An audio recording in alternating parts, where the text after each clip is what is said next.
The purpose of life seems to be to acquaint a man with himself, and whatever course of action he engages in reacts upon and illuminates the recesses of his own mind. Thus, friends seem to be only mirrors to draw out and explain to us ourselves, and that which draws us nearer to our fellow man is that the deep heart in one answers the deep heart in another, that we find we have a common nature, one life which runs through all individuals and which is indeed divine. And this week's opening quote comes from Ralph Waldo Emerson. Welcome to Surviving the Matrix, ladies and gentlemen. My name is Maxwell Igan. It's a pleasure to be with you once again, and I will be your host for the next hour. The search for life's divinity, the search for the divinity of ourselves, seems to be an endless pursuit of most people, and something that many people perceive to be unattainable. Many people simply don't perceive themselves to be divine. They see that position relegated to certain religious deities. This is, of course, because they've been programmed into these beliefs. But the reality is that life itself is divine. And when we can discover our own divinity and get rid of the programs we're running, such as the nationalistic and religious and economic and social programs we're running, then we're going to find remedy for the situations that we face. And what is nationalism anyway, folks? You know, nationalism really is racism. Nationalism is believing that your spot on the earth is better than everybody else's spot on the earth, and that the people that live on your spot of the earth are somehow more privileged or more deserving than others. That's all nationalism is, folks. It's a form of bigotry, and it's certainly racism. And our problems really when looking at the world is the fact that we've divided the world into different countries and different races and different species and different economies and people with different ethnic idiosyncrasies, and we've forgotten that we're all really one human family. I mean, all the wars that we're fighting, folks, they're all unnecessary. What's going on in Palestine and Israel is completely unnecessary over the ownership of land which you can't possibly own.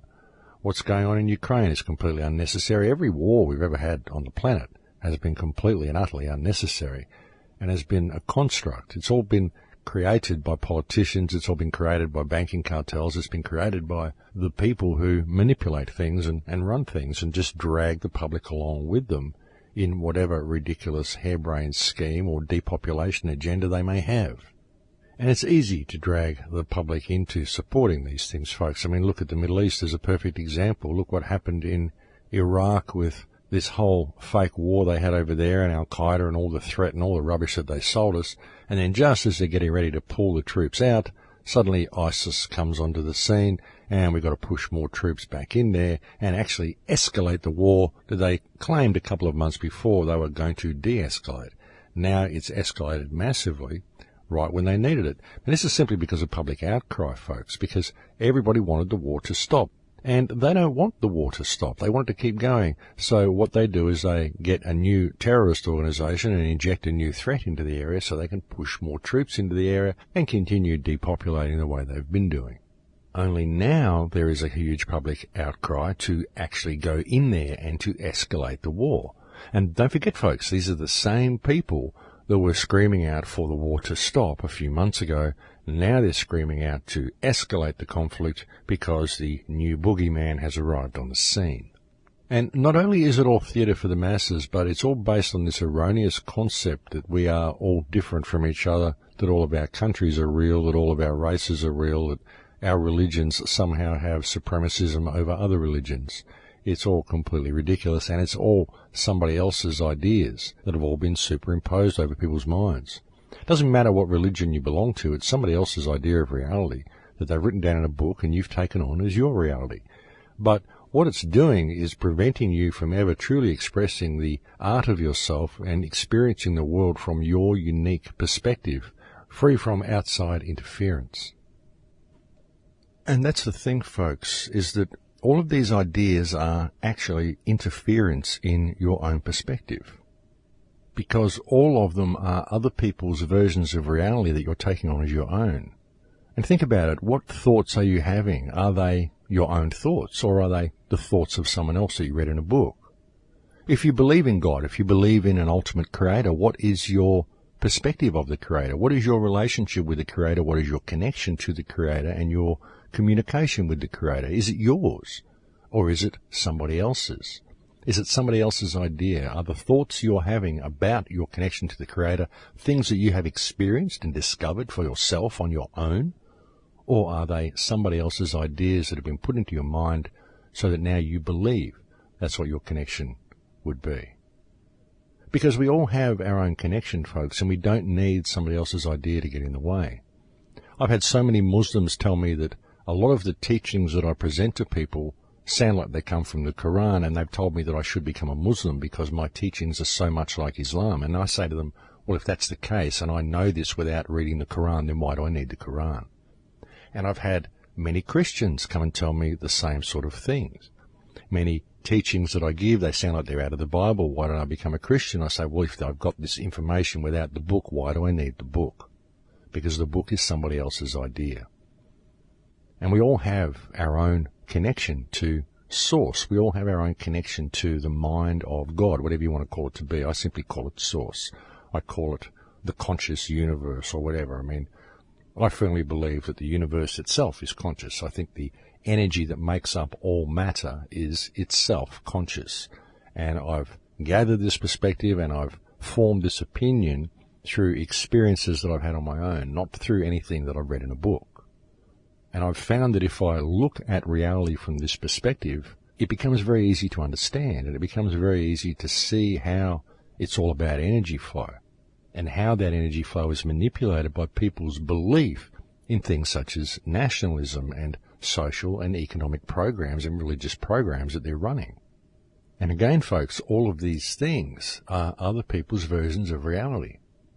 Imagine yourself being born on an island and there was no one to explain to you what reality was, or what your connection to the divine was, or what your connection to any ultimate creator was. What would you discover about reality for yourself if you weren't looking at it with a preconceived notion of what it is? What would you form from your own opinions? Just the fact that you don't have a preconceived notion immediately opens your mind up to an amazing amount of potential discoveries. But if you have a preconceived notion, then you're always looking for discoveries which will reinforce your belief of what reality should be. But very often that belief is something that has been garnered from somebody else. And in this sort of a situation, the thoughts we are having are not our own, and the way we are analysing any situation or analysing reality is via the perspective that's been offered to us by somebody else. It's not something that's come from our own creative input into the moment. And I think that's what it's all about, folks. It's all about us creating with the tools that we've been given and doing so to the best of our potential. And I think that if we can look at the world that way and put down all of this nationalistic rubbish, then we're going to find that we don't need war, we don't need any of the problems that we've got, we don't need to be supporting this economic system, we don't need to be doing anything that we're doing. You know, the human race at the moment, it's like a madhouse. It's honestly like a madhouse.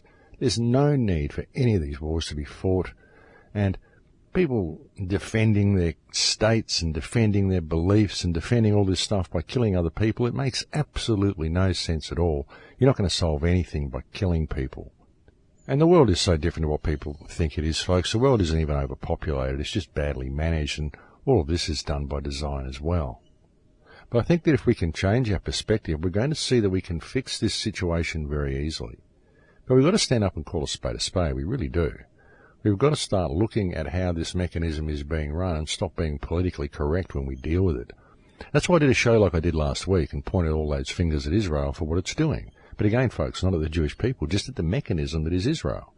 And Israel is a mechanism run by banking cartels that's being used to destabilize the world under the smokescreen of the Holocaust and the plight of the Jewish people. And it's an absolute sham. It really is. You can't own Israel. You can't own any country. You're just here for a little while, and what exists on the planet is just people. And what we're facing on this earth is a humanitarian crisis of epic proportions. It really is. All of these situations, folks, you know, discussing and debating who's the good guys and who's the bad guys in the Ukraine conflict and what the strategic positions are and all this sort of stuff. What's going on there is that people are being killed by other people. That's what's going on. Forget about the countries and forget about the political reasons and all this sort of stuff. What's happening is that people are killing other people, and that's what's happening in Israel and Palestine as well. And the people don't want war. The people want to live in peace. It's all of these corrupt leaders that do all of this rubbish and concoct all of this bullshit and sell it to the public through this controlled media. But it's all rubbish, folks, because nobody wants war. Nobody wants bombs falling on their houses. And no one wants to go and drop bombs on other people's houses. If these leaders want to go and have a war, they should grab a hammer each, go meet in a room somewhere and have their war. There's no need to involve anybody else. There's no reason to be bombing civilians and bombing other countries. All of this stuff that the United States is carrying out against ISIL or pretending they're carrying out against ISIL, there's no need to go and bomb Syria to fight ISIL. There's no need to go and bomb Syria even if you want to remove Assad. You know, you don't bomb people to achieve anything. You don't take control of another country by bombing it and killing all of its people. It doesn't make any sense. This is nonsensical. Wars achieve nothing. All they do is allow a night of wet dreams to sociopathic bankers and politicians. That's the only purpose wars serve. These people do them because they revel in death and bloodshed and control, and they just like to do bad stuff. And what we've got to do, folks, in order to combat it is realise that we don't have to actually do any of this. We don't have to participate in this ridiculous economic system, these ridiculous social systems, and we certainly don't have to do what our government says, because our government are a bunch of sociopaths who are doing very, very bad things, and if you want evidence of that, well, Exhibit A, the Earth, Exhibit B, the Edward Snowden information that was released, Exhibit C, the information that's appeared on WikiLeaks. And all these people are debating whether these are good guys or bad guys. Forget about it, folks. Look at the information. The information indicates that we've got a bunch of sociopathic criminal scumbags running the country. And it's happening because we're disunited. We're following all of these social and religious and ethnic programs. We're forgetting that there's just one human family on this planet. All the lines on maps were drawn by these sociopaths in order to divide us. And all of the religions, I mean, they just offer you a perspective. They offer you an idea of what your connection to the Creator could be, but it's up to you to discover that connection for yourself. And ultimately, folks, if you're going to kill other people to defend your religion, then your religion's full of shit. Doesn't matter which one it is. If it promotes killing anybody for any reason, then the bottom line is that it's full of shit. I mean, the whole concept of killing people in the name of God, killing people because it's what God wants, I mean, what a lame, brain-dead, stupid, demented concept to even entertain. I mean, honestly, folks, what possesses these people? Well, I don't know. But of course, what possesses them is their belief in someone else's version of reality and the fact that they've never experienced it for themselves without a foregone conclusion of what it should be that's been provided to them by whatever book they happen to have read. You know, it's all these foregone conclusions that people have and all the self-mindlessness that people have, because their minds are usually controlled by their beliefs, which are usually controlled by what they've read or what's been instilled into them by the television or somebody else.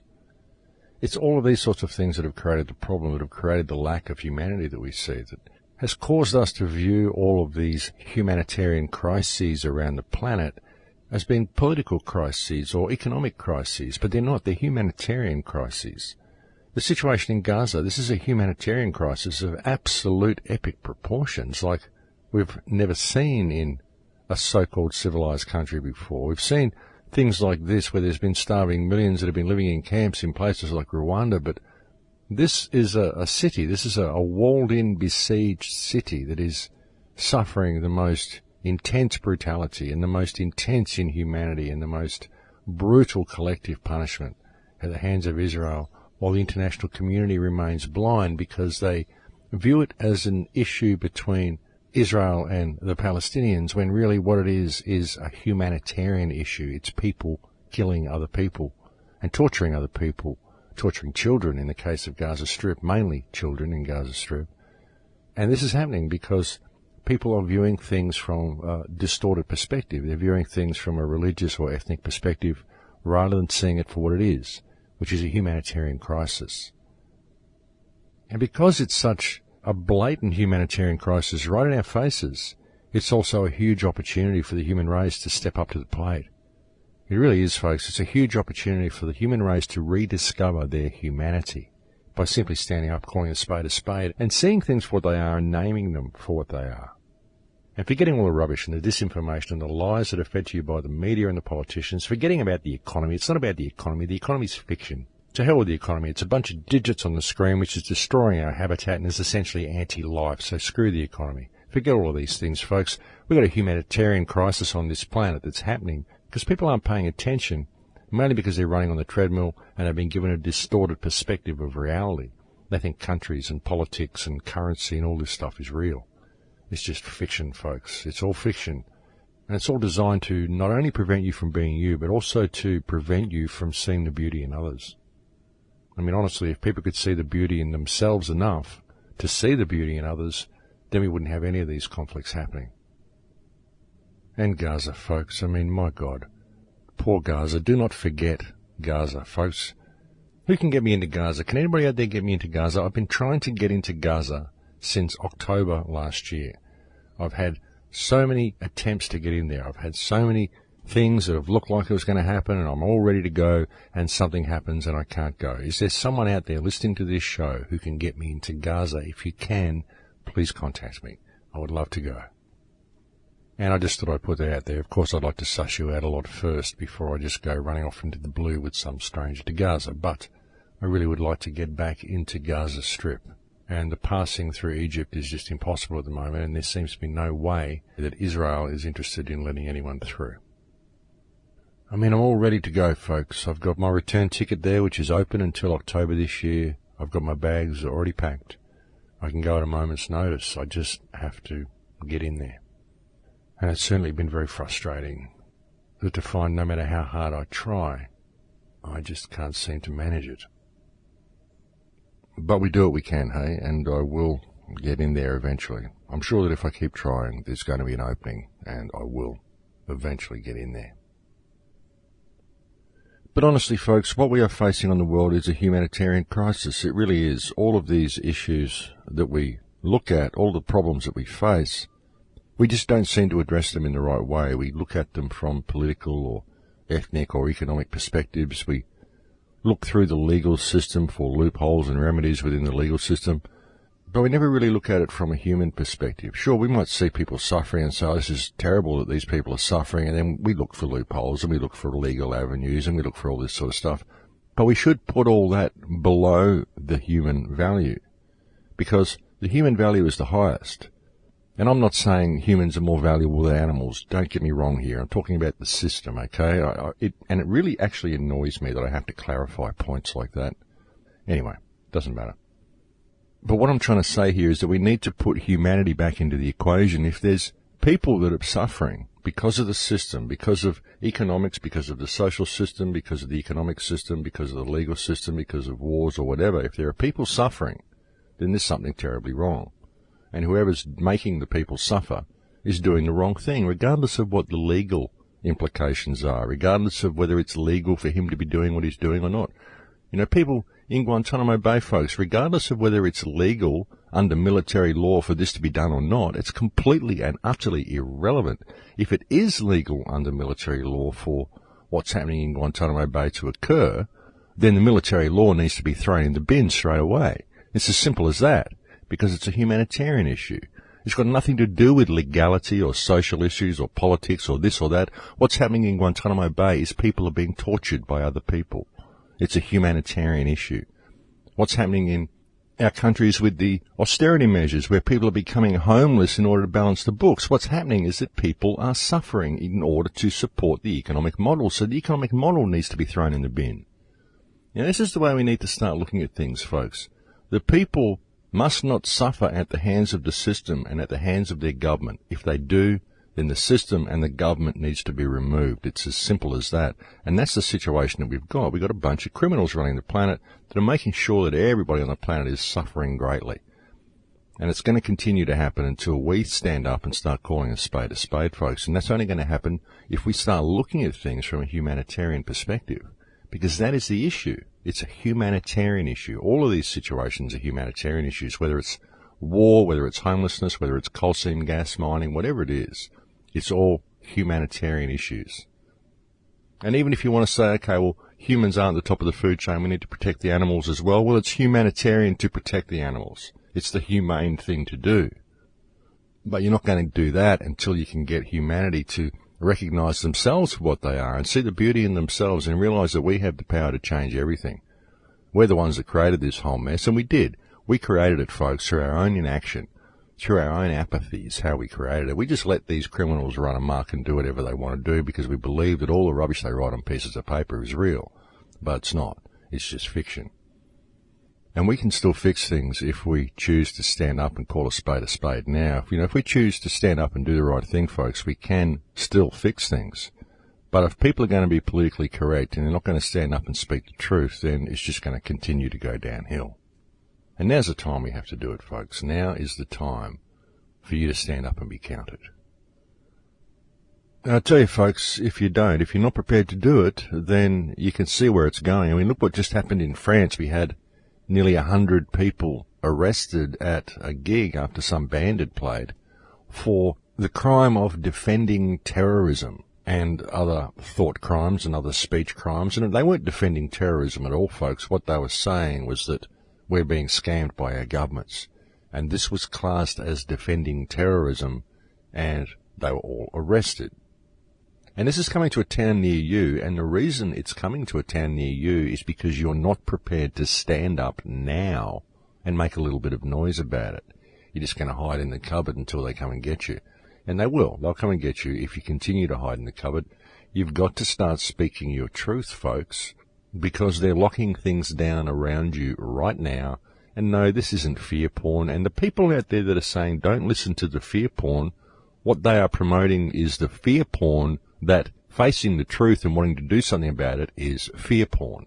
Most of these people who are calling stuff like I'm saying today fear porn are idiots who are either working for the government and trying to keep you in a state of apathy and inaction, or they're in a state of fear themselves and they're too afraid to look at reality. And so they label it fear porn so they can stick their head in the sand and pretend that they're awake and aware, and all of this fear porn stuff is beneath their new spiritual awareness, when really they're just a bunch of people who are terribly afraid of actually facing the future and facing the world realistically, and are quite prepared to stick their head in the sand in the erroneous belief that if they do so, all the problems will go away. And that, my friends, is the real fear porn. These are the type of people that have a damn good life telling people what they want to hear rather than what they need to hear. And they're a huge part of the problem.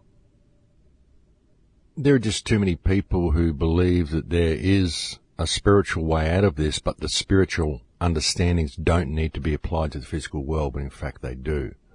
And there are too many other people who believe there are legal ways out of this, such as losing the name. They won't touch me if I lose the name, then they lose jurisdiction over me. Folks, they don't care whether they have jurisdiction over you or not. They just tase you and throw you in a bin and torture you for years. That's what they do. And folks, if you think losing the name is actually going to help you, tell that to the people that are all imprisoned in the secret prison that has just been discovered in Chicago. There's a whole facility in Chicago where the police have just been disappearing people into it. I wonder if they lost the name or not. That's the thing, folks. Under the circumstances that we're facing, it honestly doesn't matter if you lose the name. It only works for a little bit on a ground level. But once this control grid comes into full swing, then it's not going to matter if you lose the name or not. They don't care about the legal system. The legal system's only there to constrain the people. Once the people have figured out that it's all fiction and they decide to step above it, then the government has got all the guns and they're quite prepared to use them, and they don't mind doing it at all. And even if you speak out against them, they charge you with terrorism like they've just done in France. All these people that have been jailed for basically speaking their minds, and they've been jailed under free speech legislation. Get that, folks. The whole Charlie Hebdo thing was about defending free speech. And now if anybody speaks out about Israel or anybody speaks out about the government, it's called defending terrorism in France, and they jail you under the claim that they're defending free speech. It's absolutely ridiculous, folks. The French government is the most hypocritical bunch of morons on the planet at this stage, I think, simply by their actions. You just got to look at these guys. If you look at the word hypocrisy, I suggest they put a picture of the entire French government in the dictionary next to the term just to illustrate the term for people so they're better able to understand it. Because by their own actions, the current French government has demonstrated themselves to quite possibly be the biggest bunch of hypocrites on the entire planet, and certainly the biggest bunch of hypocrites in all of Europe. And again, folks, this is coming to a town near you if you decide to keep your head in the sand and you decide to look at all of this as fear porn. And again, folks, what we are seeing here in France with all of this jailing of people for simply having an alternative view is a humanitarian situation, a humanitarian crisis now manifesting itself as an attack upon free speech by the governments, the people employed to manage their infrastructure and to ensure that they are safe and secure. And now these people are being jailed for simply thinking outside of the box and for asking questions. This is not acceptable, ladies and gentlemen. And if you're out there and you think it is acceptable because of this terrible terrorism threat, then you really need to open your eyes a little bit to reality and have a look around you at what's going on. And again, folks, the only way we're going to deal with it is realizing that what we're seeing unfold before us is a humanitarian situation, a humanitarian crisis on a global scale that is being wholly manipulated and wholly controlled by those who run our governments. That's where it's all coming from, folks, and we have to pay attention and stand up and call a spade a spade. We've got to stand up for what is right and what is good, and we've got to stand up for the moral perspective, folks, because if we don't, we're going to lose all of our rights. We're going to find ourselves locked down into a slavery system that we'll probably never be able to escape from. And it will have all happened due to our own inaction and our own belief that we need to be politically correct, our own fears of stepping into what we are, our own fears of ever stepping into our own power and realizing that we have the ability to change all of this if we simply stand up and do the right thing. And the right thing is to always stand by your moral compass and to call a spade a spade. You've got to realize that there are no people who have authority over you, ladies and gentlemen. We have authority over ourselves. That's the thing. And if we're obeying our moral compass and we're doing what is morally right in all that we do, then the government does not have a leg to stand on. But it's very difficult for anyone to do this on their own. We've seen the result of this as what we've seen with these people getting arrested in France. But that's because there was only 100 people. And the government and the media can spin this any way they want. But if the whole population wakes up to themselves and stands up and starts speaking the truth, then the government really has nowhere to go. Most especially if it's coming from all quarters, if it's not a movement, if it's just random voices and individual voices all throughout the community standing up and speaking their truth, and it's decentralized so there's no leader to take down, then the government will be terrified and they have absolutely nowhere to go. It's a humanitarian situation, and it can be addressed by people applying their spiritual understandings to the physical world and acting upon them. That's all it will take, folks, but we need a groundswell of people to make it happen. But I think we've reached break time here, ladies and gentlemen, so I'll leave it there for now, and we'll go and have a break. Thank you for joining me on the air today. It's always a pleasure to have your company, and I'll speak to you again in a few minutes. Thanks for listening. And welcome back, ladies and gentlemen. Yes, so I think that by putting humanity back into the equation, we could solve a lot of these problems. We really could. I mean, when you're looking at a situation, you've got to understand that people created the system. You know, people created the system to service the needs of the people. And yet people are now the most expendable thing within the system's parameters. We need to shift that and put humanity back into the equation. If you go to a situation and somebody's suffering, then the cause of the suffering is the crime. You know, if they're suffering due to financial reasons, if they're being kicked out of their house or something like that, the authorities need to look at this and say, why is this person being made homeless to support the system? Where has this crime within the system occurred which has caused this person to be homeless? Because that is the crime. It isn't anything the person has done. It isn't because they haven't paid their mortgage or they haven't paid their rent. It's because there's a situation and a system that's been put in place which has caused these people to be in a state of scarcity and now to be in a state of homelessness. And that in itself is the crime. When you look at the situation in Gaza Strip, you've got to look at it and say, well, here is the world's biggest open-air prison where there's 1.8 million people, over 900,000 of them children, who are subject to collective punishment and routine torture and brutality at the hands of another state. This is a humanitarian crisis. Let's go in there and save the people and then look at the situation which has caused this to occur. But priority number one is to rescue the people before we even look at the political situation that caused it, because people are suffering. And if people are put back into the equation and put back to the top of the food chain where they belong, then we'll be able to rectify these situations very quickly. But we have to start looking at them as humanitarian issues, because none of these are political issues or ethnic issues or religious issues. All of them are humanitarian issues, and we need to start looking at it correctly in order to heal them. And the priority in all these situations must be the people, folks. It really must. We have to stop looking for remedies politically and deal with these humanitarian crises that we see before us in a humanitarian way. I mean, it's ridiculous, all the debating, folks. If you go to a car accident and there's a person trapped in a vehicle, do you sit down and do a study and have an investigation on how the person got trapped in the vehicle before you rescue them? No. You rescue them and then you figure out how it happened. It's the same thing. If a person's fallen down a well, you go and rescue them from the well. You don't do the logistics of how they may have got there and launch an investigation into the rope company before you rescue them from the well.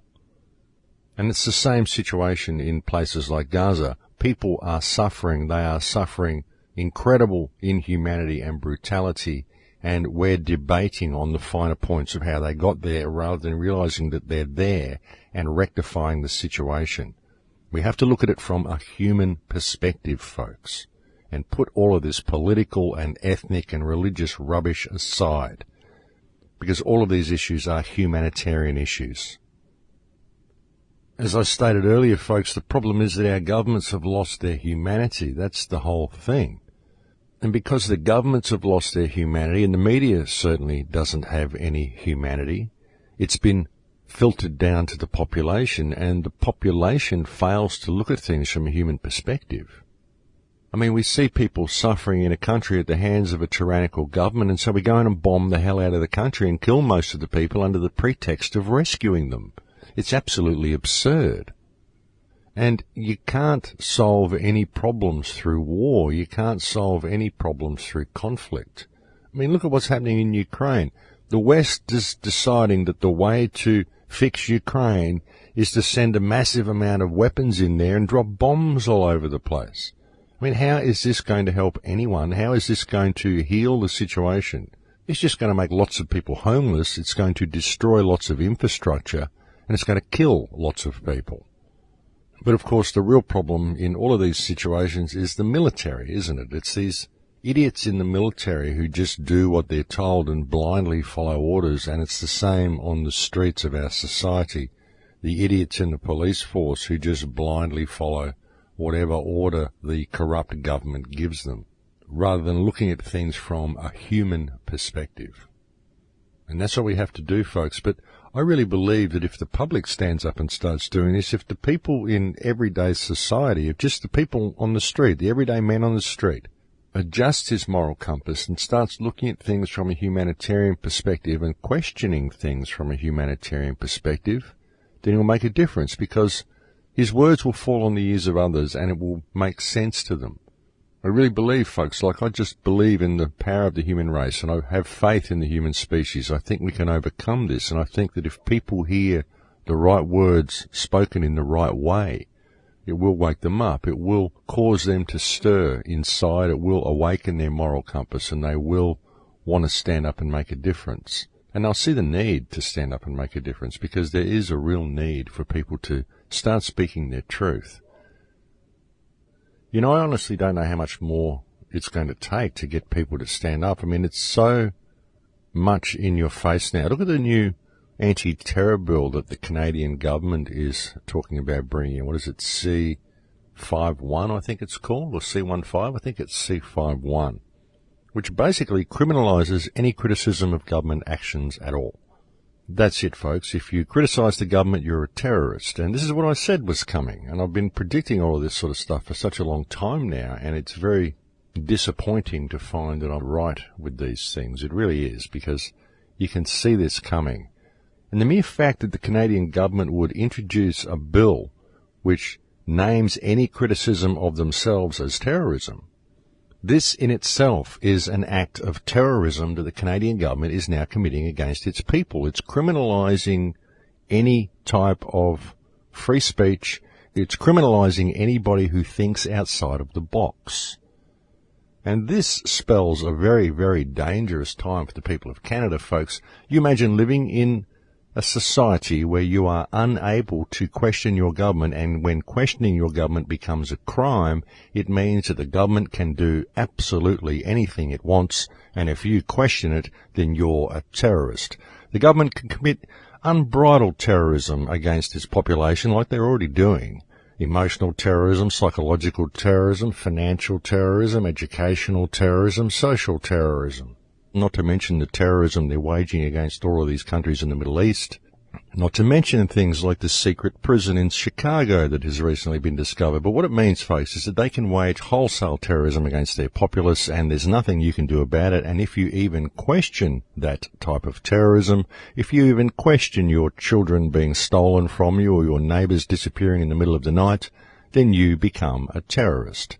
You really want to live in a society like that, folks? Are you really going to let a government introduce legislation such as this under the pretext of keeping you safe, when the legislation itself is the most unsafe legislation ever been written and is an act of terrorism itself?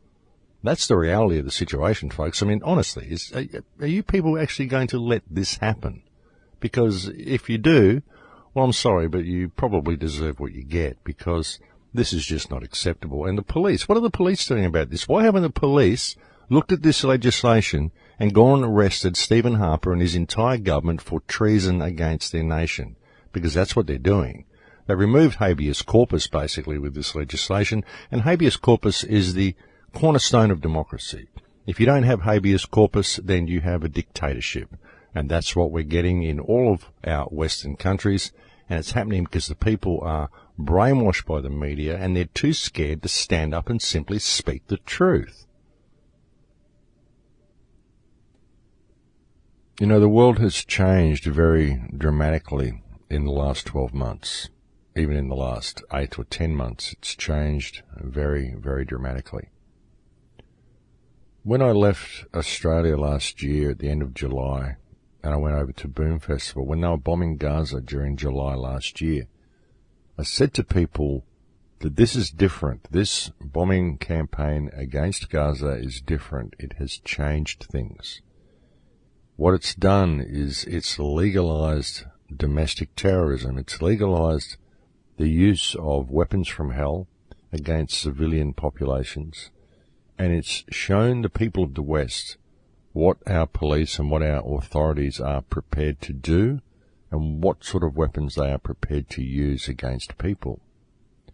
I said to people that the attack on Gaza has taken things to the next level and that we're going to see a dramatic escalation in the control grid over the next 12 months. That's what I said in July last year. And that is exactly what we have seen since that time. The control grids that they're putting in place, they are really locking down right around the planet, folks, and they're doing so because they are scared at the amount of people that are waking up, the amount of people that are speaking out against government corruption, the amount of people that can see the state of Israel for what it is. They've really shot themselves in the foot with their actions, but again, we in the alternate media have very much pushed them towards what they're doing now as well, because they're doing it out of necessity. They're realizing how much the world is waking up, and they are taking steps to lock things down before it gets out of control. And you can just see the steps they're going to attempt to associate people such as myself, people who speak out against the government, and non-violent activists. You can see the steps they're going to try to associate non-violent activists with groups such as ISIS, to say that people such as myself are recruiting for ISIS, when of course nothing could be further from the truth. I mean, ISIS is Israel, ISIS is run by the West, ISIS is CIA, and its actions are only serving to bolster US foreign policy and support the Greater Israel Project. So there's no doubt that's who ISIS is. But just attempting to associate online activists and non-violent people who speak out against the government with violent terrorist organizations just shows the lengths that these liars in government and the liars in media are prepared to go to in an attempt to keep themselves safe and to shore up their control grid. And we're going to see a lot more of this, folks. We're going to see a lot more attacks being directed at online activism, because it is online activism that has really made a lot of difference. It's online activism that has really woken a lot of people up. I mean, the internet has been a beneficial tool for the powers that believe they be, in as much as they're able to keep tabs on people now and they're able to know who the activists are. But it's also been very beneficial to us because it has woken a lot of people up. It's put information right at people's fingertips. Unfortunately, it's also been used to distract a lot of people and to lead people off down blind alleys and down rabbit holes, but it still has served to awaken a lot of people. Unfortunately, we haven't yet seen the groundswell that I hope to see from the online community. Again, too many people have been siphoned off down other rabbit holes, down little rabbit holes of sovereign narcissism. People who believe that once they have a few legal tools, then suddenly they're free and they can sail off into the distance and ignore the rest of the world. And this has been a huge problem. If only these people had all united with a common cause and a common purpose and turned to face the system, we could have really made a difference by now. But there has been a lot of sovereign narcissism that's happened along the way, with a lot of so-called truthers and a lot of so-called awake people. But unfortunately, many people have woken up to the fact that the control grid exists. They've woken up to the fiction that surrounds them. They've woken up to the fact that the so-called legal system is not really law, it's just fiction. They've woken up to the fact that the name is the key pin and the linchpin that the control grid uses. But then they've gone into their little bubble of narcissism and they believe that now that they have those tools, then they are free because they can navigate their way through the system. But they're not turning then and using those tools. They're not turning to confront the system by simply speaking the truth and being honest and polite and kind and respectful. And that is the worst thing you can do for the system, folks. If you're polite and kind and honest and respectful and have a high moral standard, then the system runs a mile from you because it can't combat stuff like that. But if you gain all of this information, if you gain the information about the name and you gain all of the information about how the fiction works, and then you sail off into the blue thinking that you're free because you have this information, then you've done exactly what the system wants. Because now that you have those tools, you have the ability to turn and face these people and to be honest and eloquent and polite and respectful and speak the truth. And if they attempt to shut you up, then you've got all the tools that you need to navigate your way through the system. But unfortunately, people aren't doing that. They're saying, oh, no, you don't want to be confrontational because you're just buying into the fear porn. And this is what has caused the problem. Because eventually the system will come for these people. Because the system doesn't care if you lose the name. It only cares if you make that information available to others. And you only make that information available to others by using it yourself, by standing in your power and making noise. Not by going off and sharing it with people who already know this stuff, who are already half awake and are already going down these rabbit holes and dragging them down that rabbit hole with you. What you need to do is to reach the man on the street and show him that there's a way through this control grid. But you need to show him the control grid's there by confronting it. And you can do that because now you have the tools to do so. But you have to stand up and speak your truth. If you're going to grab these tools, these mechanisms that you can use to navigate through the system, and then just turn your back on the system and not confront it, then you just become part of the problem. You're just allowing it to continue. And the reason you even went down this rabbit hole to begin with and gained these understandings and gained all of these legal tools was because you could see the system for what it is. You could see that it's sailing off the cliff and dragging the whole world with it, and so you decided to step out of the system. And that's a good thing that you did, but you've got to remember that it's still sailing for the cliff, and it's still dragging the whole world with it, and that includes you, whether you have these legal tools or not. And the problem is people gain these legal tools and then they say, well, I'll use them if ever I need to. They don't realize that you need to use them now because the system is still sailing off the cliff. And once the control grid gets locked down, it won't matter if you lose the name, folks. It didn't matter to the people in Gaza if they lost the name. They didn't have a name to lose because they didn't have birth certificates to begin with. So it doesn't work, folks. Tell the people in Ukraine if it matters if they lose the name. Tell the people that are standing up against ISIS when ISIS comes to their towns whether it's okay if they lose the name. See, it doesn't work, folks. It only works if you are prepared to use it now while the system is still pretending that it respects law. Because the system doesn't respect law. The law is only there to control the people. It's not there to control those who work within the system. We might be able to call them out a little bit sometimes in public, and the media might put on a little bit of a show and pretend that these people are actually getting prosecuted for their actions, but it never really goes anywhere. The legal system's there to constrain the population, not to give them any remedy. Even the whole name thing, the way they've got it all set up, yeah, this is simply a cataloguing system. This is simply how you run a business, folks. But it doesn't really mean anything, because what it's about is controlling the living flesh of humanity. And that's what they're doing, and that's the system that they're bringing in place.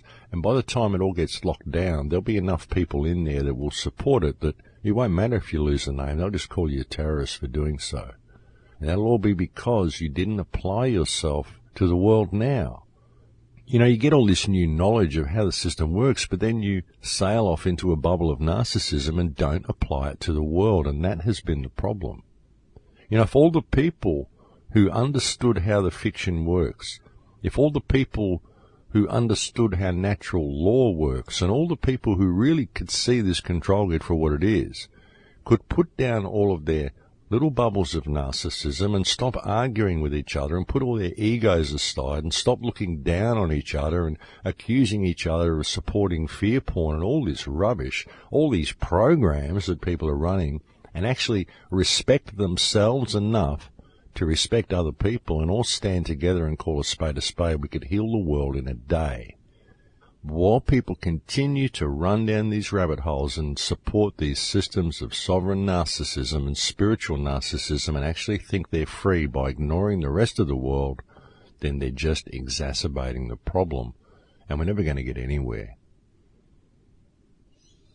You know, all the work we've done to expose the fiction and to find a way of navigating ourselves through the fiction, all the work we've done exposing all the rabbit holes we've gone down, the trust law rabbit hole, the sovereignty rabbit hole, the name rabbit hole, all of these rabbit holes we've gone down, everything that we've done, it's been a learning curve for everybody, and it's all served to expose the fiction.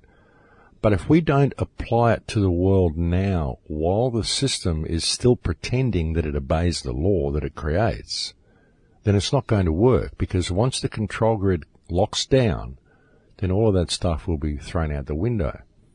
It's only good if we use it now. And we have an opportunity to use it now, because at the moment the system still has to pretend to the general public that it actually cares about them. It has to pretend that it respects the law. It has to pretend that it's doing things in the public's best interest. And all of us out here who have the tools and know how to navigate our way through the system, we have a duty of care to the rest of the world to expose the system for what it is to these people. We have a duty to put this information to good use now, because now we have the opportunity to use it. But if we wait and wait and wait and continue to think that we're free just because we have this knowledge, then what we're going to find is that when it comes time to use it, it's not going to work. You have to use it now, folks. You've got to stand up and be counted now and make your voice heard and speak your truth, because that's what's needed. And there's enough people out there now that have enough information to be able to expose the system for what it is in their own circle of influence. But if you've got this information and you're just looking for people who are on the same wavelength as you, and you're only sharing with the people that you know, but you're not making ripples in your community, then you're contributing to the system. You're contributing to the system by your simple choice to ignore the system. Because you can't ignore it, folks. We've got to stand up and make a difference while we still have the opportunity to do so. As I said, folks, all of this information and all this knowledge we've got, it's only going to work and it's only going to be viable for us to use it while the system is still maintaining some semblance of decency for the rest of the world. But when it gets down to the stage where any talk against the system is perceived to be terrorism, and you've got the general public kind of going along with this because the television has told them that it's the right thing to do, then it puts us in a very, very precarious situation. And people are going to look at this and they're going to look at the past and they're going to think, why didn't I act when I had the opportunity to do so? And it's important that people look at that now, because we're fast losing these opportunities, folks, and we will lose them if we don't put this knowledge to use now. And, folks, we're being presented with every opportunity we've ever needed to do so. We have to act, we really do, and there are still people out there in the world who will listen to a sane and eloquent voice. And if you stand up and you speak the truth and you do it from the moral high ground and you do it in a public enough way, there are people who will listen. A lot of people in the world now know that there's something terribly wrong. They just don't know what it is. But they know things are not right. They know we can't go along the path that we're going, but they don't know how to change it. A lot of them just don't really see what the problem is because they've never really been given the tools that they've needed to view the world from the correct perspective. They've never been given the knowledge that they needed. They've never been privy to the information. And that's why you can make a difference. That's why we can all make a difference. But we have to do it now, folks. We've got to stand up and have our voices heard. This is a very, very significant year, ladies and gentlemen. I knew it was going to be a significant year. We are right on the knife edge at the moment, and humanity could go either way. And the more negative they make it, the more people are waking up, certainly. But if people are not prepared to stand up and speak, then it will all be for naught. And again, we've been given every opportunity to do so. Just look around you. Look at the legislation that they're bringing in all of our countries and see it for what it is. Because what it is an opportunity for you to stand up and question this legislation. It's an opportunity for you all to be able to rein your governments back under control by simply pointing out the obvious to the people in your community and pointing out the obvious to the government. Because when you point out the obvious to them in a public enough way and you say it in a common sense enough manner, then the government really has nowhere to go. And so that's why now is the time for people to make their voices heard. But I think we've just about reached the end of the show here, folks. It's very close to the end of the show. I will be bringing you some information on what I'm going to be doing with Full Circle Project soon. I've just got to get together with some people and have a meeting about it, and we've got a lot of things to discuss. I've really got to figure out what direction I want to take it because the world has changed a great deal in the last 12 months, but I'll be bringing you some information about that over the next few shows as well. But that is it for me, folks. Thank you very much for spending this time with me today. Thank you for those who continue to listen to the show after all these years. And thank you to those people who send me emails. It's always a pleasure to read your emails. I'm sorry I don't get to respond to them all, but do keep writing them because it is food for me, folks. I do love to hear what you have to say. Thank you again to anybody who has ever made a contribution to the website, thecrowhouse.com. But that is it for me, folks. I'll look forward to speaking to you again next week. Please take very good care until then. In Lakesh, my friends. In Lakesh.